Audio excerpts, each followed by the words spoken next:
Hi everyone, तो कैसे हैं आप सभी। स्वागत है आप सभी का मेरे यूट्यूब चैनल पर। और आज हम पढ़ेंगे CX अवंती की प्रकृति। आप जो मेरे साथ पढ़ रहा है NCERT, जो भी पढ़े तो वो अपने सामने अपनी NCERT रख ले, क्योंकि मेरे पास एक फ़ोन है तो उससे हर चीज़ मैनेज नहीं होती है और मैं बस इतना ही दिखा सकती हूँ। इसलिए आप अपनी NCERT को अपने आगे रखिए और मैं पढ़ूँगी तो आप भी अपने साथ साथ पढ़िए, क्योंकि NCERT को पढ़ना ही है। उसमें जो चीज़ें लिखी हुई हैं वो पता चल जाएंगी और बाकी हमारे पास हमारे नोट्स होते ही हैं। तो आप अपनी NCERT को अपने आगे रखिए ताकि हर एक चीज़ बस आपको क्लियर होती जाए। तो हम अभी यहाँ से पढ़ेंगे CX अवंती की प्रकृति। हैलोजन परमाणु कार्बन परमाणु की तुलना में अधिक विद्युत ऋणात्मक होते हैं, यानी कि हैलोजन परमाणु जो है वो हमारे कार्बन परमाणु की तुलना में अधिक विद्युत ऋणात्मक होता है। अतः एल्किल हैलाइड का कार्बन हैलोजन अवंत ध्रुवित हो जाता है। इससे कार्बन परमाणु पर आंशिक धनावेश तथा हैलोजन परमाणु पर आंशिक ऋणावेश आ जाता है। यहाँ पे दिखाया है हैलोजन पर आंशिक ऋणावेश और यहाँ पे आंशिक धनावेश है। अब सारणी में वर्ग में ऊपर से नीचे की ओर जाने पर हैलोजन परमाणु का आकार बढ़ता जाता है। अतः फ्लोरीन परमाणु सबसे छोटे आकार का तथा आयोडीन जो है हमारा परमाणु सबसे बड़े आकार का होता है। परिमाण स्वरूप कार्बन हैलोजन अवंती की लंबाई CF से क्लोरीन कार्बन और फ्लोरीन से कार्बन और आयोडीन तक बढ़ती जाती है। सारणी 10.2 में कुछ विशिष्ट 10.2 सारणी ये दी गई है। विशिष्ट आवंत लंबाइयाँ, आवंत एंथैल्पी तथा द्विध्रुव आघूर्ण दिए गए हैं। यहाँ पे लिखा है CH3F और CH3Cl, CH3Br और CH3I, यानी आवंत लंबाई दी गई है, यानी कि 139 से 214 हुए हैं। यानी कि वर्ग में आवंत सारणी में ऊपर से नीचे जाने पर हमारी आवंत की लंबाई जो है, यानी कि हमारे कार्बन और जो फ्लोरीन है उनकी मध्य दूरी कम है और आयोडीन और इस वाले कार्बन की मध्य मेटल समूह के मध्य कार्बन दूरी बहुत ज़्यादा है, इसमें जो लिखा है। यानी कि आवर्त सारणी में ऊपर से नीचे जाने पर बंध लंबाई यानी कि बढ़ती है, बंध की दूरी बढ़ती जाती है।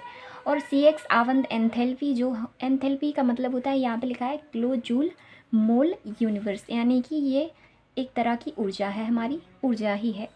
इसकी ऊर्जा जो है अब जैसे कि ऊर्जा सबसे ज़्यादा कहाँ लगेगी, जहाँ बंध सबसे छोटा होगा, यानी कि बंध जहाँ कंडेंस यानी कि छोटा होगा वहाँ मान लीजिए कि आपकी एक छोटी लकड़ी है और एक लंबी लकड़ी है। वैसे ही हमारा एक बंध छोटा है, एक बंध बड़ा है, तो बड़े बंध को तोड़ने के लिए तो कम एनर्जी लगेगी और छोटे वाले बंध को तोड़ने के लिए ज़्यादा एनर्जी लगेगी। इसीलिए 452 से लेके 234 तक यानी कि घटी है हमारी अवस्थ सारणी में। ऊपर से नीचे जाने पर हमारी ऊर्जा का क्रम घटता है। और द्विध्रुव आघूर्ण में आपको एक चीज़ याद रखनी है, ये जो क्लोरीन का द्विध्रुव आघूर्ण होता है सबसे ज़्यादा होता है।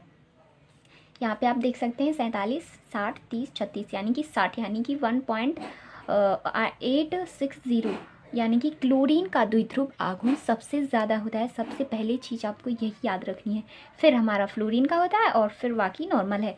यानी कि आपको एक ही चीज़ याद रखनी है, यहाँ पे दिखाया भी गया है, आप भी ऐसे ही कर लीजिए।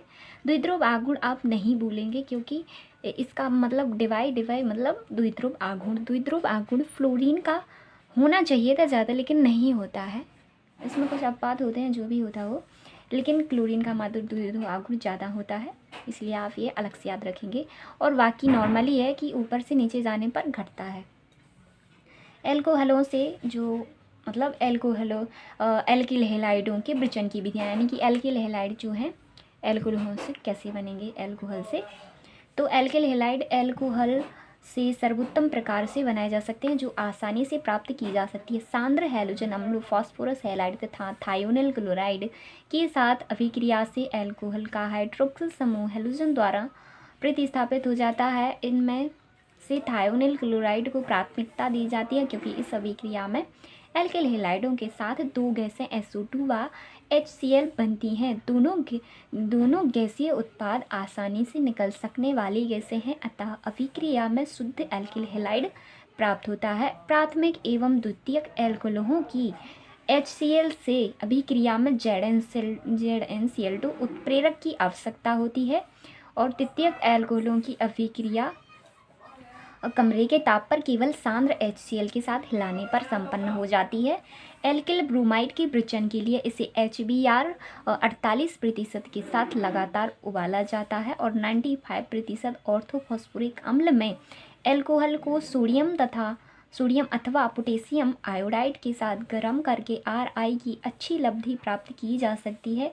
और हैलो अम्लों से एल्किल हेलाइड की अभिक्रियाशीलता का क्रम यानी कि सबसे ज़्यादा जो स्थायी होगा हमारा 3 डिग्री, फिर 2 डिग्री, फिर 1 डिग्री होता है। फॉस्फोरस ट्राइब्रोमाइड तथा ट्राई आयोडाइड को सामान्यतः लाल फॉस्फोरस की क्रमशः ब्रोमीन तथा आयोडीन के साथ अभिक्रिया द्वारा 100 स्थानीय यानी कि अभिक्रिया मिश्रण में ही उत्पन्न किया जाता है। यानी कि हमारा एल्किल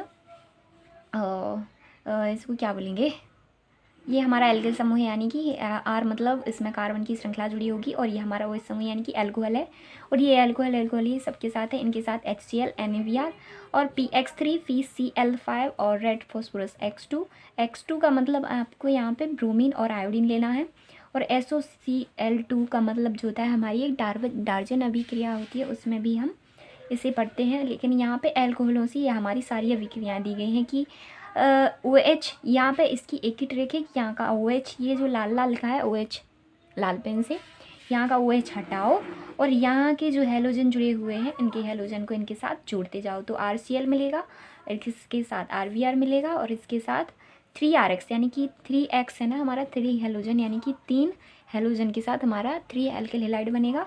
और यहाँ पे इसके PCl5 यानी कि क्लोरीन हमारे 5 हैं तो 5 में से एक क्लोरीन यहाँ आएगा, 3 क्लोरीन POCl3 का एक हमारा बाई प्रोडक्ट यानी कि सह उत्पाद बनेगा और एक HCl यानी कि ये गैस से निकल जाएंगी। और फिर ROH यानी कि इसके साथ हम अभिकर्मक यानी कि रिएजेंट जो लेते हैं लाल फॉस्फोरस और X2 का मतलब ब्रोमीन आयोडीन और इसके साथ भी हमारा एल्किल हैलाइड बनेगा। SOCl2 एक डार्जन अभिक्रिया है, उसी की तरह हमारा एल्कोहल से इसका निर्माण होता है और इसमें RCl बनेगा और SO2 प्लस HCl। इसकी एक ही ट्रिक है कि आपको कुछ ज़्यादा याद नहीं रखना है, बस OH को हटा के आपको जो हैलोजन है यहाँ पे उनको यहाँ से जोड़ देना है।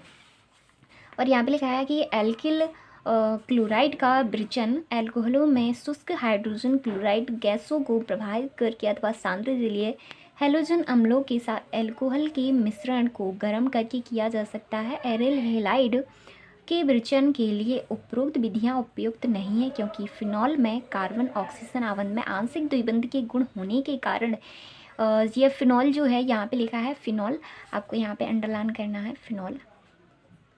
फिनॉल में कार्बन ऑक्सीजन आवंत में आंशिक द्विबंध के गुण होने के कारण यह एकल आवंत से अधिक मजबूत होता है, अतः इसे एकल आवंत की तुलना में तोड़ना कठिन होता है। इसे यहाँ पे लिखा है कक्षा 1-11 में, आगे इसका होगा पार्ट।